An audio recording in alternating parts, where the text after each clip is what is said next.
Verse 38, they shall be my people, and I will be their God. He doesn't say, I hope so, maybe, if I get lucky, if I can get enough evangelists to work with me, maybe this will all come out right.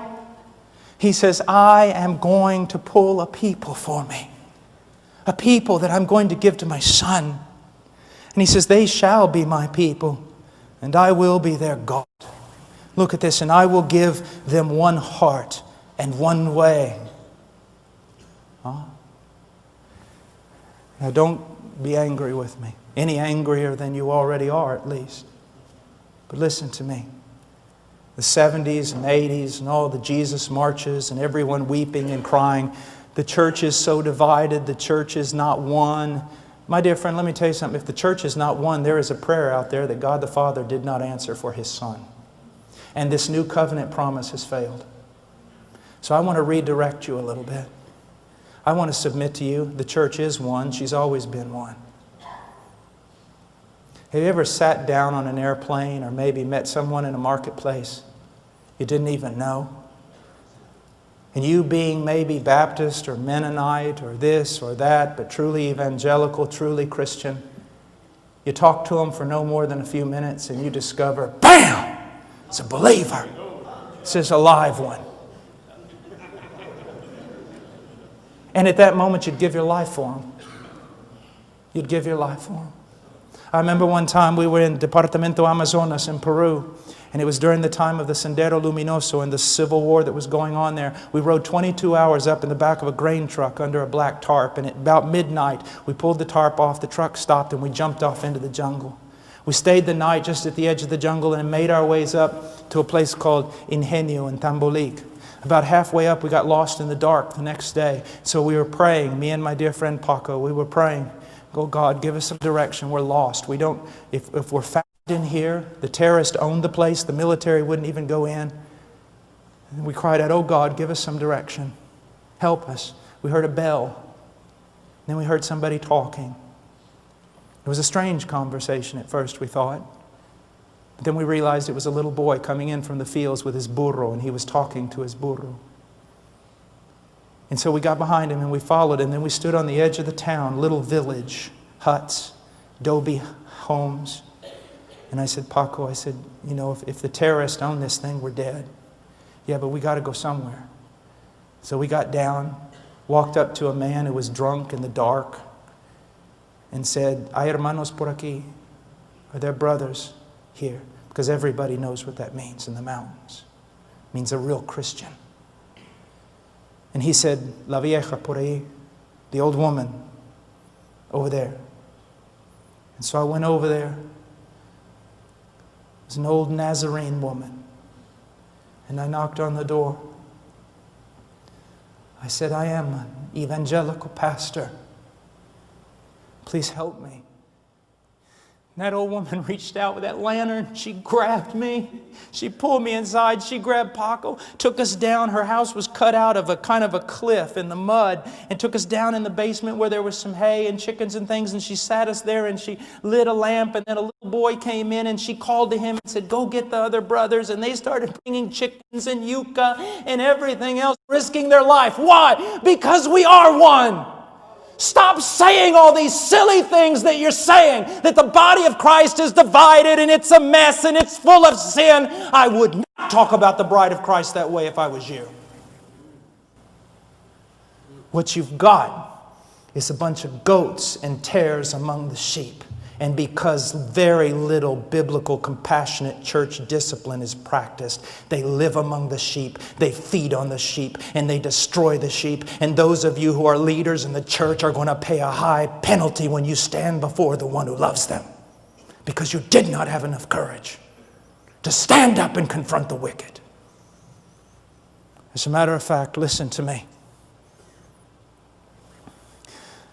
The average scenario in North America with regard to churches, by and large, the churches are democracies, and I don't want to get into the ifs or pros or cons of that. But here's what happens. Because the preaching of the gospel is so low, the church is basically, the majority of it are carnal, lost people.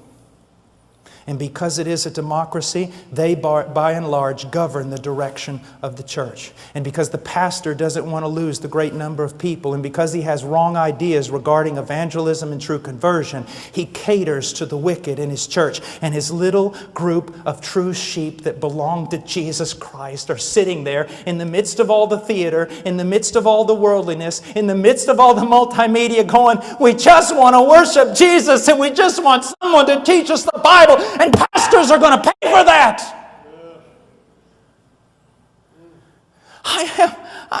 It's true. It's just true.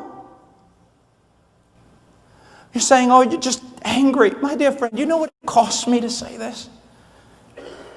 It's true.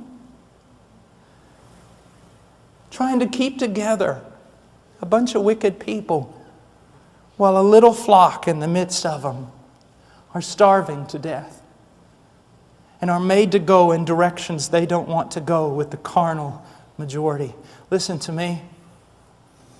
If my wife was at Walmart late one night and you walked by as a man and you saw that 2 men were abusing her, 3, 4, 5, 10 men were abusing her and hurting her, and you put your head down in the name of self-preservation and you walked by, I want to tell you something, my friend. I will not only look for those 10 men, I will look for you. It is the bride of Christ and she is precious to Him. It's going to cost you to serve Jesus. It could cost you your church, your reputation, and your denomination, absolutely everything. But the bride of Jesus Christ is worth it.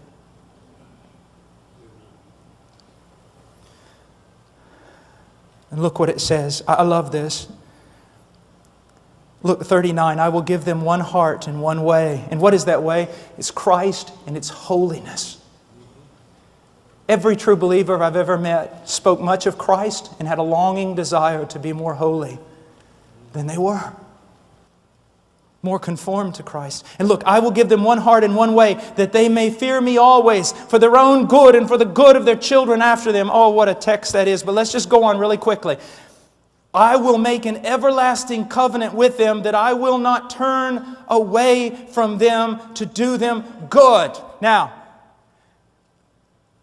we just read this and so many people who are wicked, who are lost, they just go to church on Sunday. They hear this verse. Yes, God has made an everlasting covenant with me. He will never turn away from me. Never, never. I'm secure because of God's grace. But they fail to read the second part. And look what it says. I will make an everlasting covenant with them, that I will not turn away from them to do them good. And I will put the fear of me in their hearts so that they will not turn away from me. The evidence that God's made an everlasting covenant with you, sir, is that He's put the fear of God in you so that you will not turn away from Him. And if you turn away from Him and He does not discipline you and you continue turning away from Him, it is evidence that He has not put His fear in you. You have not been regenerated and you have no covenant with God at all. Oh, it's true. He says, pay close attention to yourself and to your teaching. Preserve in these things, for as you do this, you will ensure salvation, both for yourself, for those who hear you. Let's just finish with this. This verse means almost nothing in the evangelical community today. How many pastors do you think and preachers take it seriously? I need to pay close attention to myself to ensure salvation for me and for those who hear me. I have a question, Pastor. When was the last time you examined your own life to see if you were in the faith? To see if you really know Him.